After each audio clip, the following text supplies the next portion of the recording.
Geruk jen geruk lah.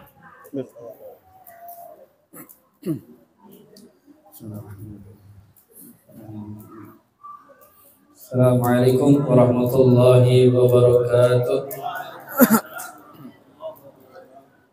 Alhamdulillahirabbil alamin wa bihi nasta'in ala umuri dunya waddin. Wa sallallahu wasallama ala sayyidina Muhammadil khatimin nabiyyin wa ala alihi wa sahbihi ajma'in. Nawaitu ta'allum wa ta'lim wal naf'a wal intifa' wal mudzakkar wa tadhkir wal ifada wal istifada wal hasa ala tamassuki bi kitabillahi wa sunnati rasulih والدعاء إلى الهدى والدلال على الخير ابتغاء وجه الله ومرضاته وقربه وثوابه من الله تعالى. ربي اشرح لي صدري ويسر لي أمري واحلل عقدة من لساني واجعل وزيرا من أهلي. أما بعد. Alhamdulillah, sama-sama kita muliakan dan sama-sama kita hormati para habaib, para zuriat baginda Muhammad SAW dimanapun berada.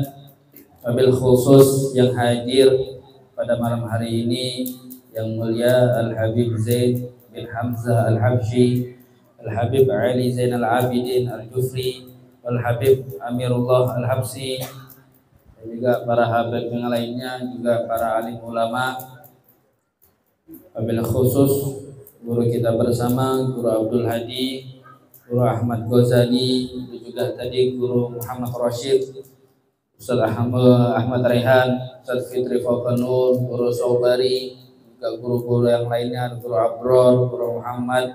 Alhamdulillah banyak guru-guru, artinya Bengalon ini banyak orang-orang baik.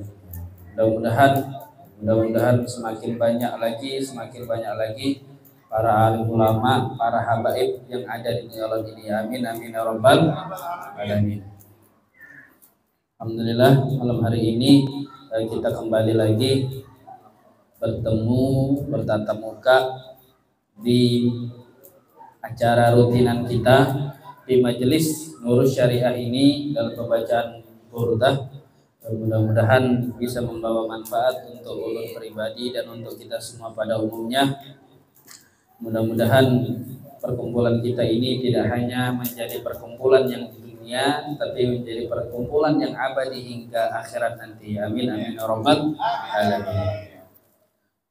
Jadi menyambung pelajaran, menyambung pembahasan kitab yang sudah agak lama libur ini, Bib. Jadi kita masuk ke pembahasan tentang tata cara membersihkan najis. Jadi kemarin itu sudah kita bahas masalah najisnya.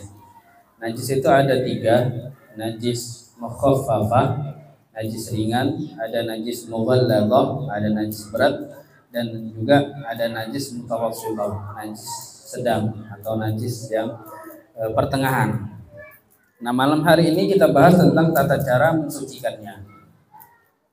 Jadi kalau masalah fikih ini insya Allah banyak ulama kita ini, guru-guru kita ini sudah membahasnya. Majelis mana-mana saja insya Allah sudah pernah dibahas. Tapi tidak bosan-bosannya kita mengulang kembali. Jadi ilmu itu, kalau orang bisa dikatakan penuntut ilmu itu, yang kalau dia mendengar ilmu itu meskipun 1000 kali, jadi ilmu itu aja terus didengar sampai 1000 kali, tetapi dia tetap menganggap ketika mendengar ilmu itu dia menganggap seperti ilmu yang pertama kali dia dengarkan. Nah itu sejatinya penuntut ilmu. Jadi enggak apa majelis itu aja dibahas, majelis nanti sini itu lagi dibahas. Dikatakan hayatul ilmi mudzakaratuh, hidupnya ilmu itu dengan dimudzakarah. Jadi bagaimanapun kita kalau belajar tapi nggak pernah dimudzakarah, nggak pernah diulang-ulang, maka nggak bakal lengket. Jadi ini selain mengamalkan ilmu, jadi menyampaikan ilmu itu atau mengajarkan ilmu itu dikatakan juga daripada mengamalkan ilmu. Mengajar itu juga dikatakan daripada mengamalkan ilmu. Ya, meskipun sedikit, meskipun diulang-ulang, ya salah.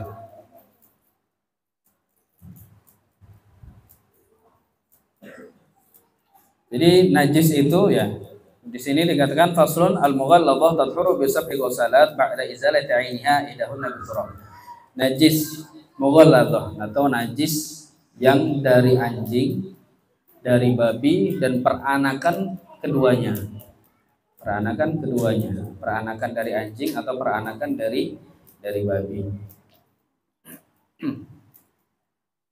Jadi najisnya itu dinamakan najis mughalladhah. Nah, apabila ada seseorang yang pakaiannya atau anggota tubuhnya terkena najis mughalladhah, maka bagaimana cara menghilangkannya? Para ulama di sini mengajarkan al-mughalladhah. Jadi najis mughalladhah itu bisa suci atau bisa hilang najisnya itu dengan cara dibasuh sebanyak 7 kali. Basuh sebanyak 7 kali, salah satunya dicampur dengan debu. Al-makna anna al-hukma fin najasa al-mughalladhah anna ma tanajjasa biha yafuru bi sab'i ghusalat la aqal. Jadi enggak boleh kurang, harus 7 kali basuhan. Enggak boleh kurang. Kurang enggak boleh, lebih enggak apa-apa. Intinya jangan sampai kurang dari 7 kali. Ba'da izalat ainnya, tapi dengan syarat harus hilang dulu ainnya atau sifat najisnya itu harus hilang, entah baunya atau warnanya atau rasanya. Jadi kalau sudah hilang sifat dari najis tadi, maka mulai dibasuh sebanyak 7 kali, yang salah satunya dicampur dengan debu, nggak boleh kurang. Tapi kalau seandainya sifatnya tadi nggak hilang, disiram seandainya nih, ini bagiannya kena najis bagian sini, kena najis mughalladhah. Ini ainnya masih ada, bentuk najisnya masih ada, baik sifatnya najisnya masih ada, warnanya seandainya masih kena, masih ada di sini, masih nempel, atau baunya, warnanya nggak ada tapi dicium-cium masih ada baunya, entah itu kotoran dari anjing atau kotoran dari babi, kena di sini.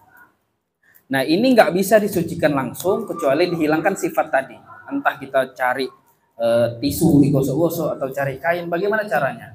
Nah, ketika sudah hilang sifat dari tadi, dari najis tadi, baru disiram 7 kali dan salah satunya dicampur dengan debu. Kalau nggak hilang, ya, kalau nggak hilang bentuk najisnya atau zat najisnya atau sifat najisnya itu masih ada di sini. Ya. Kemudian disiram sama air, disiram sampai 6 kali basuhan bahkan. Nah, sudah basuhan yang ke-6, baru sifat najis tadi hilang, maka 6 tadi dianggap menjadi satu basuhan. Jadi disiram sampai 6 kali. Tapi sudah di basuhan yang ke-6 baru sifatnya itu hilang. Sifat najisnya baru hilang. Maka 6 tadi dianggap baru basuhan yang pertama. Jadi perlu ditambah sebanyak 6 kali lagi. Kan tadi 1 dianggap.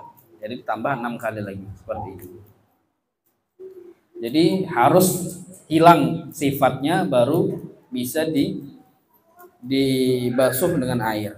Itu kalau kita pakai dibasuh. Ya. Tapi kalau seandainya kita di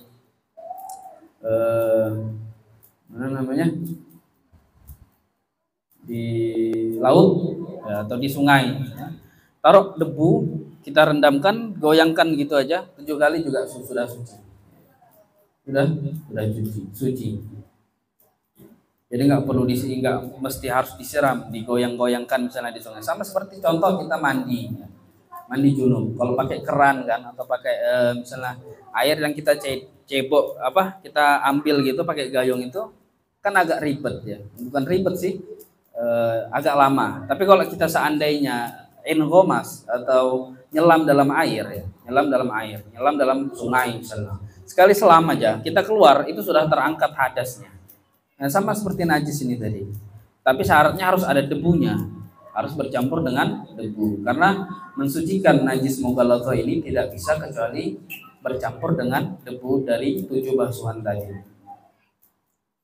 Makanya ketika mau mandi disucikan di sungai harus dikasih pasir dulu. Kasih debu dulu, bukan pasir, dikasih debu dulu, kemudian digerak-gerakkan sebanyak 7 kali.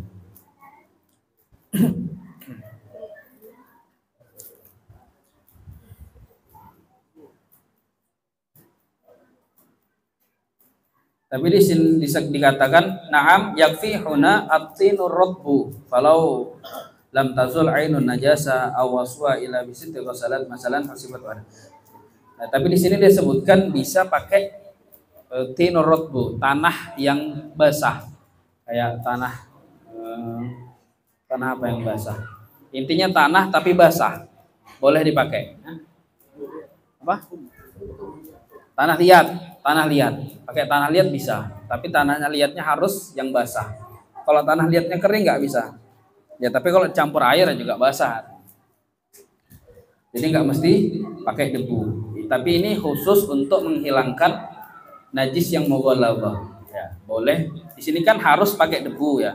Tapi di dalam kitab ini disebutkan boleh untuk pakai tanah liat yang basah. Tapi kalau bab tayamum nggak bisa, harus pakai debu, nggak bisa pakai tanah yang basah.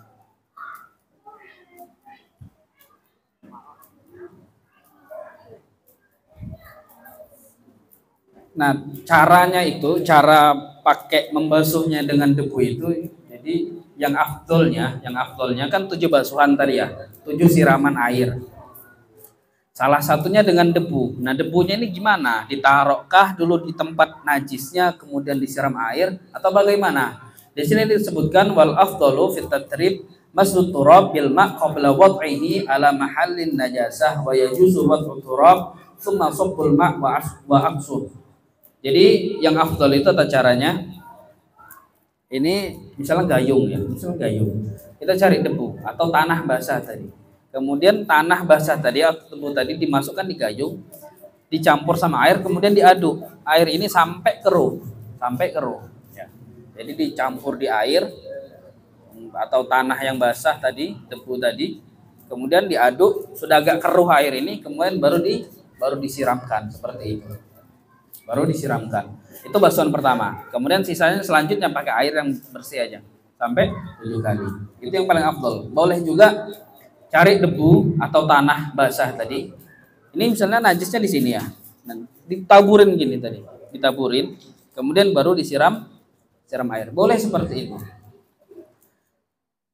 Atau tapi yang paling afdol tadi yang dicampur di air kemudian disiramkan. Boleh juga ditaruh di basuhan yang paling terakhir debunya. Tapi nanti kalau sudah disiram yang pertama kan basuhan pertama pakai air bersih ya. Yang pertama, yang kedua, yang ketujuh bercampur sama debu tadi atau sama tanah yang basah tadi. Di basuhan yang terakhir boleh tetap sah, tapi kan habis disiram kan kotor tadi.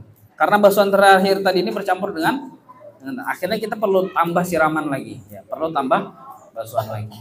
Tapi nggak apa-apa, boleh juga. Tapi yang paling afdol tadi di basuhan pertama dan juga langsung dicampur dengan airnya tadi, si debu atau si tanah tadi.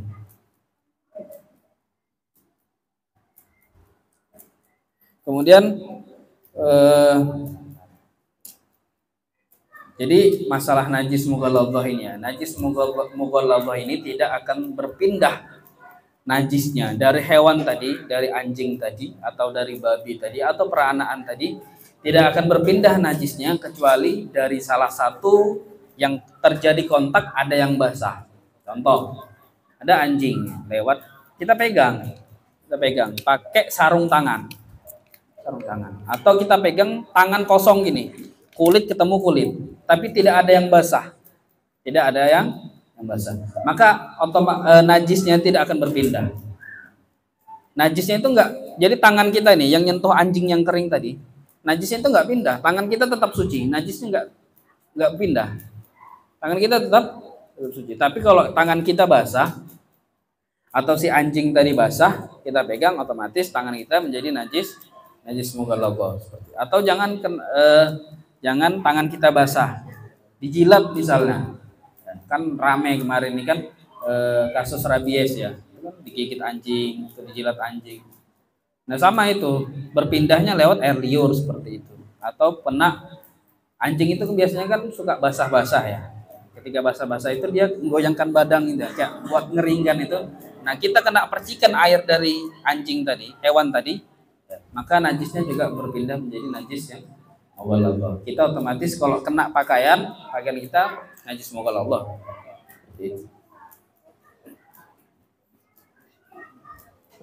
Intinya bukan cuma anjing dan babi di sini, bukan cuma anjing dan babi. Peranaan keduanya. Peranaan keduanya juga seperti itu. Kan kita sudah jelaskan kemarin peranaan itu seperti apa. Contoh, kambing nikah sama anjing. Bentuknya kambing, tapi dia tetap menjadi najis yang mughalladhah.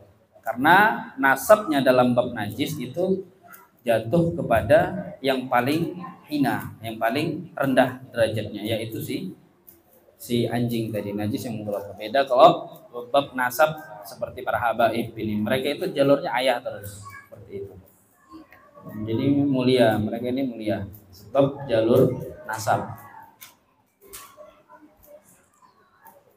Nah, kemudian ada pertanyaan bagaimana seandainya ada orang makan daging anjing atau daging babi, makan kriuk, biasanya itu mukbang kriuk. Baca bismillah lagi, Beb. Tak tahu udah itu pelanggaran kayak apa. Udah dapat kartu merah lagi tuh, Beb. Ada. Jadi bagaimana hukumnya orang yang makan daging babi atau pokoknya makan anjing, makan babi, seperti itulah. Bagaimana hukumnya? Ya hukumnya ya haram, hukumnya pasti haram. Enggak, ini gambarnya kalau seandainya itu dia nggak tahu, ya, makan misalnya diundang, karena gini, di mazhab kita Imam Syafi'i yang haram itu makan daging anjing dan makan daging babi. Tapi di luar mazhab itu, kalau nggak salah mazhabnya Imam Malik, mazhabnya Imam Malik itu makan anjing itu nggak apa-apa. Yang haram itu cuma makan babi. Karena dalam Al-Quran nasnya itu cuma daging babi yang diharamkan. Jadi kalau nggak salah mazhabnya Imam Malik itu makan anjing itu hukumnya boleh. Jadi ini seandainya ada orang ngundang kita dari mazhab Imam Malik, jadi dia nyediakan anjing karena dalam mazhab mereka boleh. Nah kita makan, nggak tahu, jangan kita, ada orang makan misalnya, makan enak, sudah selesai dikasih tahu bagaimana. Nah bagaimana dia untuk mensucikannya? Sudah makan baru dikasih tahu yang tadi Anda makan itu dari daging anjing atau dari daging babi. Bagaimana cara mensucikannya? Maaf, kalau kita makan otomatis kan keluar pasti keluar ya, pasti ada yang keluar. Nah ketika yang keluar tadi kita yakin dari benda yang kita makan atau dari sesuatu yang haram tadi, ya. Kalau istinjanya tetap seperti biasa, jadi cuci. Yang dibersihkan 7 kali dengan debu itu mulutnya. Kalau yang tempat keluar itu sudah enggak ada hubungannya, ya tetap seperti biasa. Yang dibersihkan itu mulut. Nah mulut kita ini ya caranya seperti itu tadi, dicampur dengan debu, tapi jangan ditelan, dikumur-kumur aja, ya sudah campur dengan debu, dikumur-kumur. Tapi kumur-kumurnya itu bil mubalagh, jadi ya, seperti itu 7 kali. Sama seperti membersihkan membersihkan najis. Dan juga itu banyak orang yang nggak paham itu ketika gusi berdarah atau habis muntah, misalnya perjalanan muntah, nggak kumur-kumur langsung makan, langsung minum. Nah semua makanan dan minuman yang masuk ke dalam perutnya itu najis, maka najis hukumnya haram, nggak boleh. Nah ketika orang muntah atau orang gusinya berdarah, sikat gigi kan biasanya tuh orang sikat gigi itu gusinya berdarah ya. Ketika beludah ada merah-merah darah. Nah itu nggak boleh itu langsung minum, nggak boleh langsung makan. Jadi caranya harus kumur-kumur, kayak gitu tadi, dikumur-kumur tapi bil mubalagh pakai yang sekiranya sampai ke tenggorokannya dengan sangat. Sudah cukup baru dibuang. Sama seperti itu tadi. Ketika makan daging babi, daging anjing harus kumur-kumur. Caranya pakai air tadi yang bercampur dengan debu sebanyak 7 kali. Itu tata cara untuk membersihkan ketika ada orang yang nggak tahu makan daging anjing atau makan daging. Tapi kalau sengaja nggak sengaja tetap seperti itu cara membersihkannya. Yang membedakan itu ya itu tadi, sudah tahu hukumnya tapi tetap dikerjakan. Dan juga bahkan pakai ucap bismillah itu kan ada perempuan itu makan daging babi pakai ucap bismillah, itu nggak boleh. penistaan agama. Itu namanya penistaan agama. Ada juga yang sering terjadi itu kalau di wilayah kita ini kan yang anjing itu dianggap biasa lah. Nah, kalau anjing peliharaan itu dianggap biasa. Jadi biasanya kita itu kan di depan rumah tuh ada bak-bak air ya, bak-bak air. Kadang untuk cuci kaki, pulang dari mana gitu. Nah itu biasanya malam itu biasanya dijilat sama anjing. Kalau anjing itu kan ketika dia minum otomatis najis mughalladhah. Nah, tempatnya dan airnya. Karena sebab jilatan anjing tadi. Maka cara membersihkannya atau cara mensucikannya, air tadi nggak bisa suci kecuali ditambah sampai lebih dari 2 kula airnya. Cara mensucikan airnya itu ditambah. Karena pertama kan sedikit airnya. Untuk membanyakkannya tambah, masukkan ke misalnya ke tandon. Tandon itu kan 2.200 liter, ada yang 5.000 liter. Itu masukkan situ sudah suci semua. Nah, yang terjadi permasalahan itu tempatnya. Tempatnya itu nggak bakal suci kecuali dibasuh dengan tadi cara tadi. Dibasuh 7 kali, salah satunya dengan debu seperti itu. Kalau airnya cukup dimasukkan di air yang banyak, tandon kah atau ditaruh ke danau kah atau di tempat pokoknya yang lebih dari 2 kula, maka air itu akan menjadi suci. Tapi tempatnya disucikannya dengan tadi dibasuh 7 kali, salah satunya dengan debu. Itu tata cara menghilangkan najis mughalladhah atau najis yang berasal dari anjing ataupun babi. Jadi malam hari ini mungkin itu saja yang bisa ulun sampaikan. Wallahu a'lam bishawab. Kurang lebihnya ulun minta maaf. Mudah-mudahan apa yang ulun sampaikan bisa bermanfaat untuk ulun dan untuk kita semua. Mudah-mudahan kita doakan para guru-guru kita, para habaib kita, mudah-mudahan mereka panjang umur, sehat badan, murah rezeki, dan mudah-mudahan apa yang mereka cita-citakan semoga dikabulkan oleh Allah Subhanahu wa taala. Amin amin ya rabbal alamin. Mungkin itu saja dari saya. Waalaikumsalam. Assalamualaikum warahmatullahi wabarakatuh. Waalaikumsalam warahmatullahi wabarakatuh. Tahlil aja guru yang bejo abahnya bejo tadi.